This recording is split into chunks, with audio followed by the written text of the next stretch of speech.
chicos, entonces hoy vamos a ver algo muy interesante que es sobre la colocación. Y pues mañana veremos la clase de estilos de canto.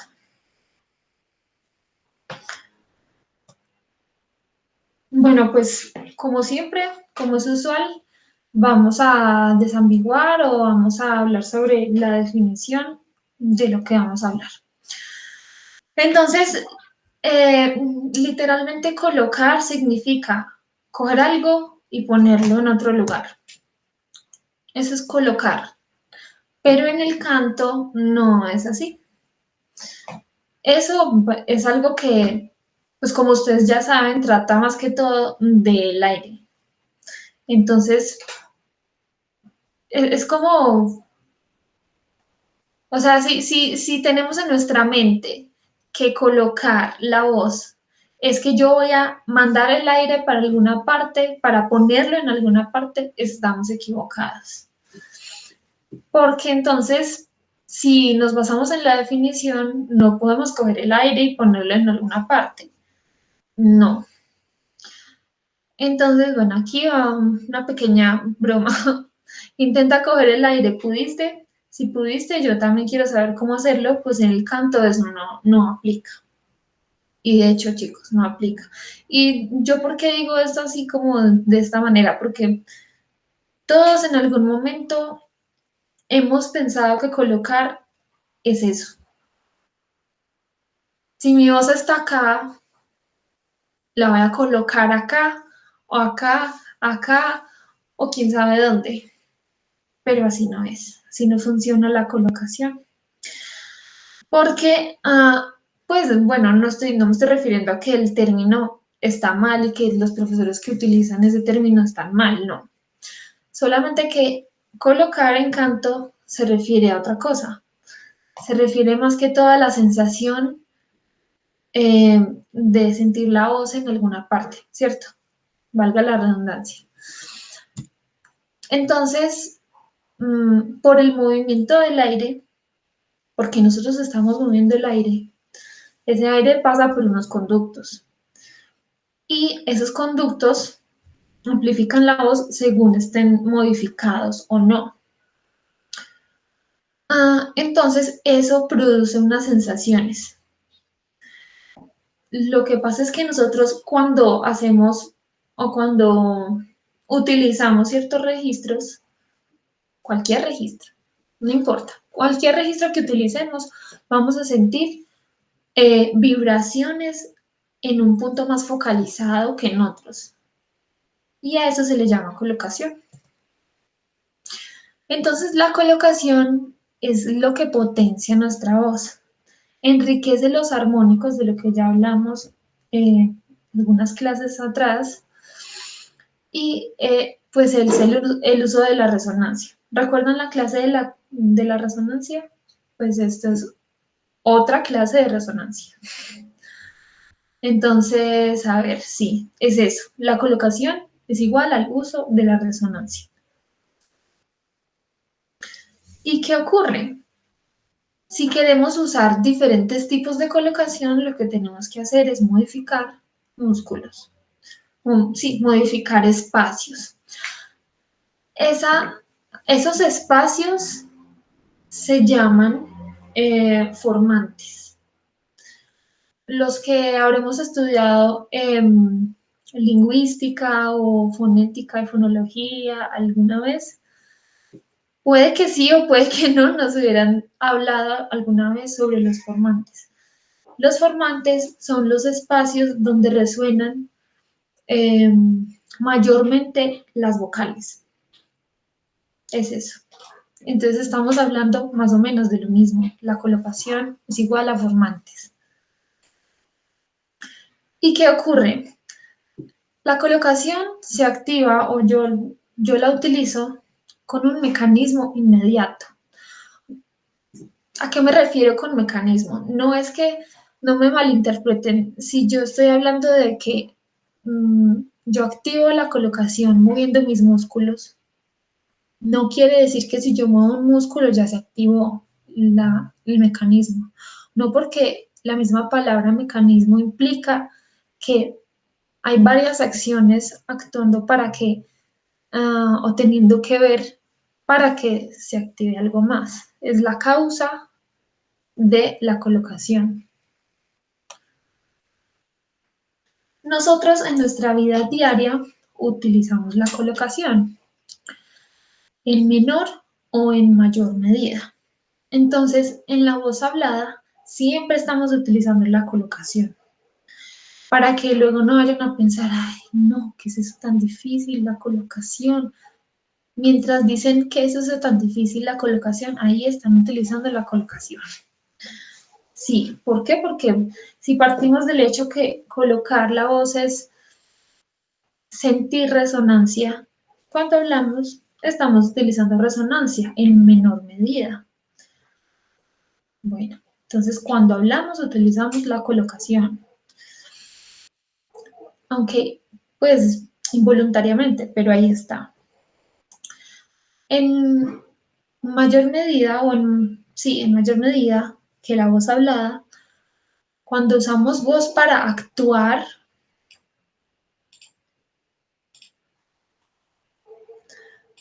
cuando usamos la voz para actuar, sea en teatro, haciendo doblaje o haciendo imitación, utilizamos también la colocación, pero como les digo, en mayor medida, porque estamos modificando un poco más los espacios de la cavidad nasal, de la cavidad bucal, laríngea, bueno, y en mucha mayor medida en la voz cantada. Porque cuando utilizamos la voz hablada, pues nuestro objetivo es comunicar, ¿cierto? Comunicarnos.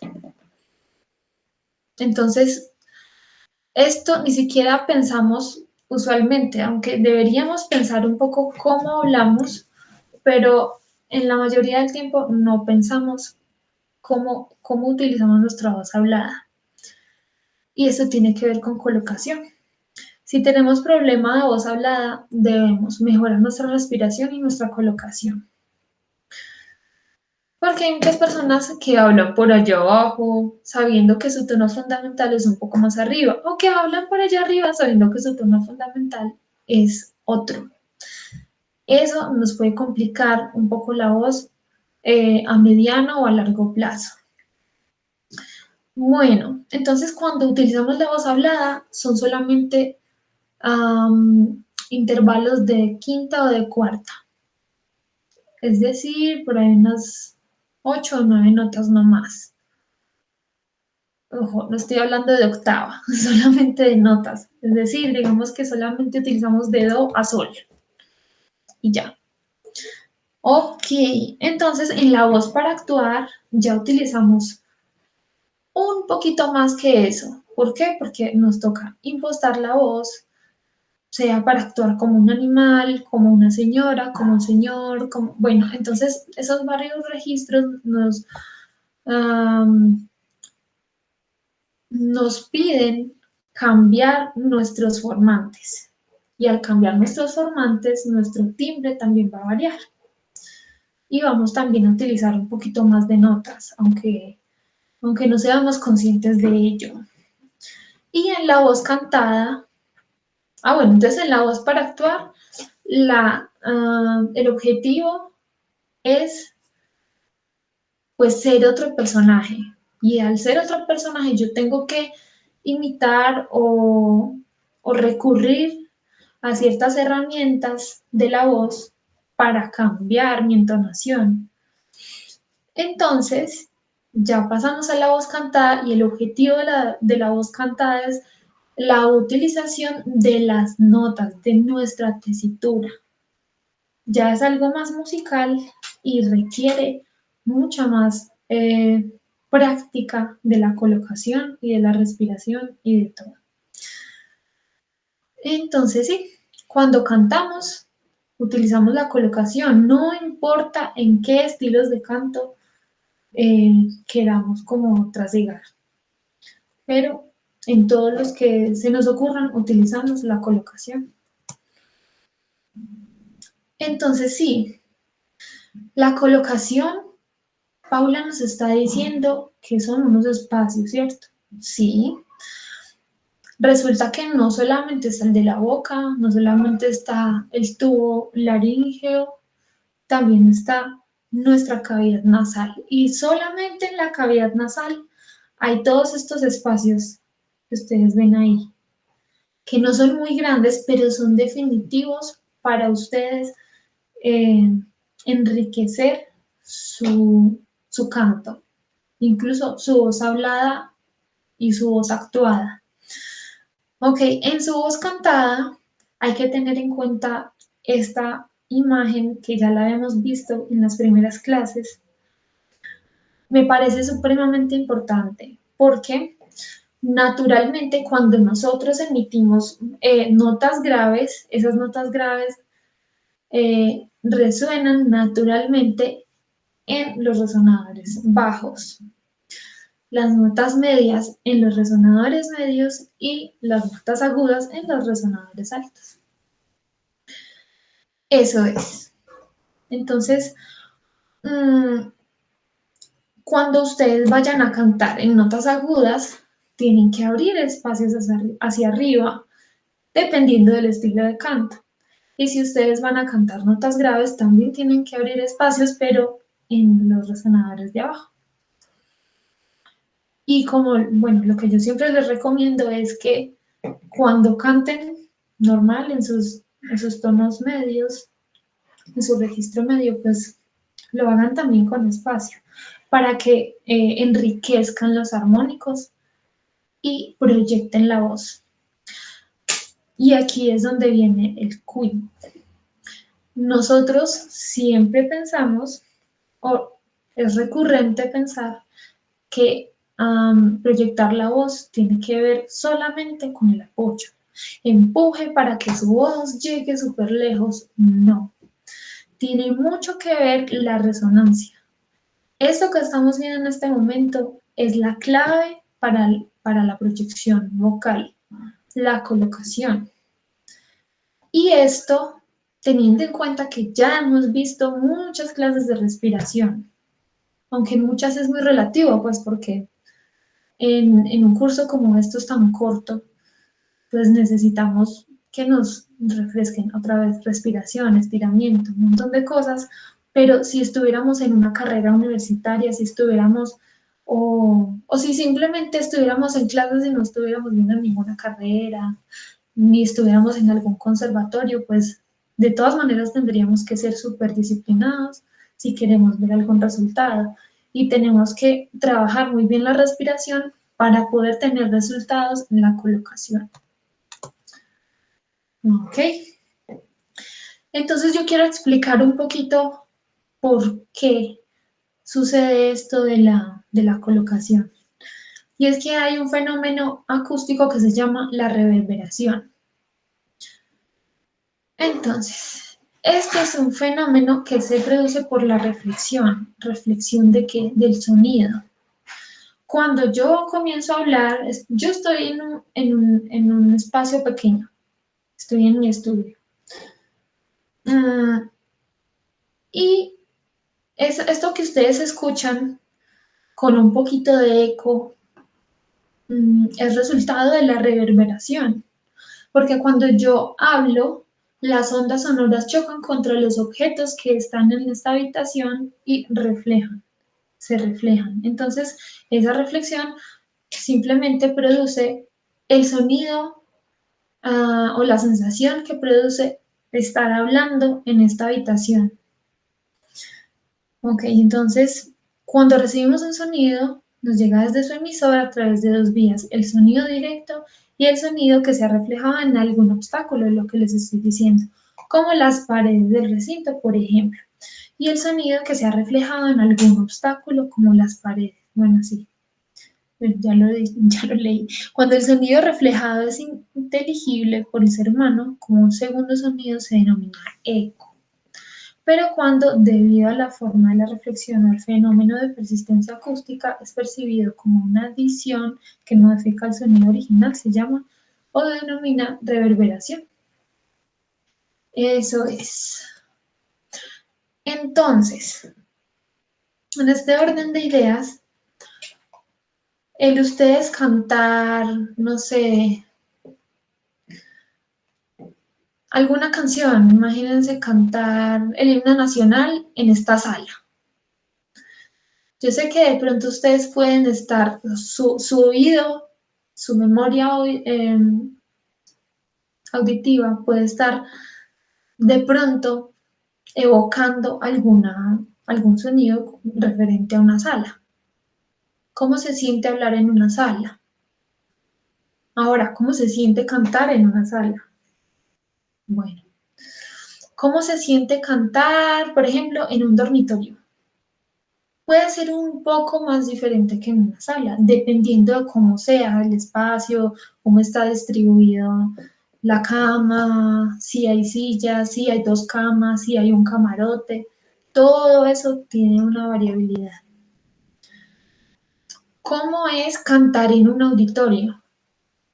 Y además, ¿cómo es cantar en un auditorio acústicamente tratado?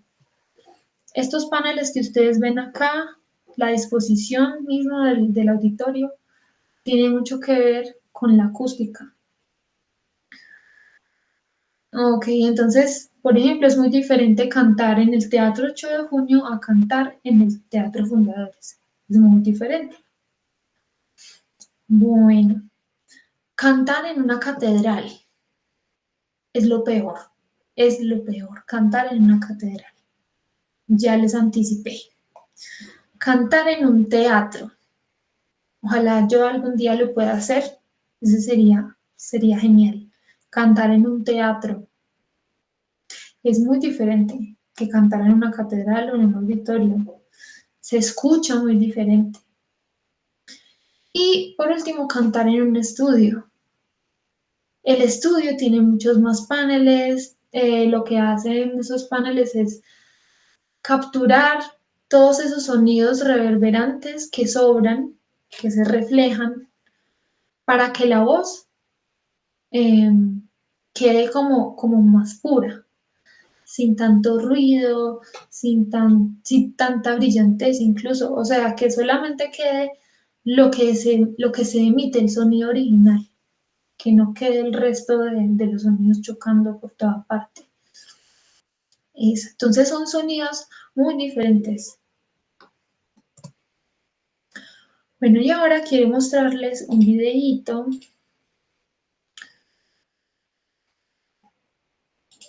Esto como para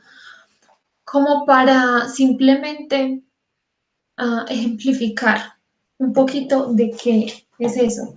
No van a ver a nadie cantando. De hecho, ustedes van a decir, ¿qué estamos viendo? Les explico de una vez. Este es un jueguito que había en los celulares Nokia, que se llama Plumber, como el plomero o plumería, no sé cómo decirlo. Sí, entonces este jueguito lo que hace es que uno tiene que acomodar unos tubos, una tubería, para que pase el agua por ahí. Eso literalmente, o literalmente no, analógicamente es la colocación. El aire pasa por acá, se produce el sonido y según ustedes configuren sus cavidades, así va a salir el sonido. Entonces imaginen que el aire es el agua en este juego y que los tubos que ustedes están organizando son sus cavidades para poder colocar como ustedes quieren. Entonces no van a escuchar nada, simplemente van a ver un momentito cómo se juega el juego. Esto solo como para ejemplificar.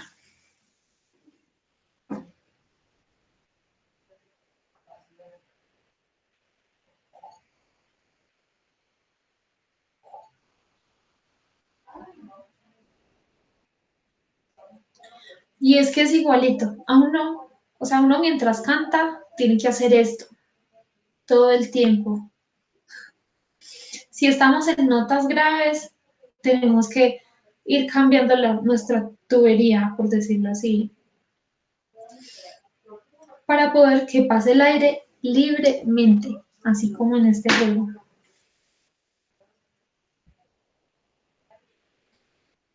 Y lo mismo, si estamos en notas agudas, también tenemos que ir cambiando nuestra tubería o nuestras cavidades para que pase el aire libremente y podamos cantar esas notas. Entonces, si ustedes sienten que no cambia nada dentro de sus bocas, dentro de sus faringes, no están usando bien la colocación. Porque como les digo, tiene que haber una modificación, a veces continua y constante, de los músculos, así como les dejo, así. Para activar el mecanismo de la respiración o de la colocación se requieren analogías, metáforas y toda clase de recursos imaginativos para llegar a registrar una sensación correcta. Es decir, mmm, si yo, si yo no estoy, es muy difícil llegar a una sensación sin, sin ordenarle al cerebro cosas diferentes. Es decir, yo no, por más que quiera y por más lógico, entre comillas, que se vea, yo no les, a ninguno de ustedes le voy a decir, es que lo que tienen que hacer es activar el aritenoides, el diafragma, eh, los músculos intercostales y de esa manera van a cantar bien. No, tenemos que recurrir a analogías, al ventilador, a la bombita, al huevito, a, bueno, algo que nos estimule eh, como ese mecanismo de sensaciones con el que podemos cantar libremente. Entonces, ese fue el ejemplo con respecto a la colocación. Quería traerles esta frase de Pavarotti en una entrevista que le hicieron, que tenía que hablar de canto. Al principio esos sonidos son extraños y angustiosos, pero poco a poco lo vas consiguiendo. Esto porque, a ver, uno cree, porque yo también pensé alguna vez, uno cree que si, ay, es que no me salió, no, ¿qué voy a hacer? O no, es que yo no sirvo para esto. ¿Cómo otras personas sí lo pueden hacer y yo no? No, como les sale bien la voz de pecho, no, yo por qué no soy así, ay, me toca todo de cabeza, qué pereza. No, ay, esta persona como le sale de bien la voz de cabeza. Yo porque todo es de pecho, yo necesito también la voz de cabeza. Ay, no. Y yo intento el ejercicio que me dice Paula o intento el ejercicio que me dice mi profesor y no soy capaz, no soy capaz. He intentado 3 semanas y no he podido. Es increíble, ¿no? Yo no sirvo para esto. Pues la verdad es que en el canto todo es muy relativo, así como les he dicho como en otras clases, todo es muy relativo. Todas las personas no avanzamos igual. Hay personas sí que avanzan muy rápido, qué bueno, pero ellos también tienen otros problemas. Ellos también seguramente están envidiando la forma en que respira esa otra persona o la forma en la que vibra esa otra persona. Mientras que ellos pueden alcanzar notas agudas o notas muy graves, y entonces yo quiero llegar a esas notas que esa otra persona llega, pero yo también tengo cosas que esa otra persona también necesita, pero no me había dado cuenta de eso. Entonces sí, los recorridos, los procesos son muy diferentes cada uno. ¿Por qué? Porque todos somos diferentes, tenemos organismos muy diferentes. Pero entonces, bueno, mi profesor o mi profesora o Paula me dicen, no se angustie por eso todo a su tiempo. Ay, pero es que ellos lo dicen porque, pero yo no sé. Bueno, y pues lo dice Luciano Pavarotti, que fue el tenor más increíble, fue el tenor más famoso en su época. Y él ni siquiera estudió una carrera universitaria, pero fue tan propioceptivo y tan consciente de su cuerpo y de su voz que llegó hasta donde llegó. Entonces yo le voy a hacer caso. Bueno, y aquí tenemos unos videos sobre colocación que ustedes van a ver en su casa.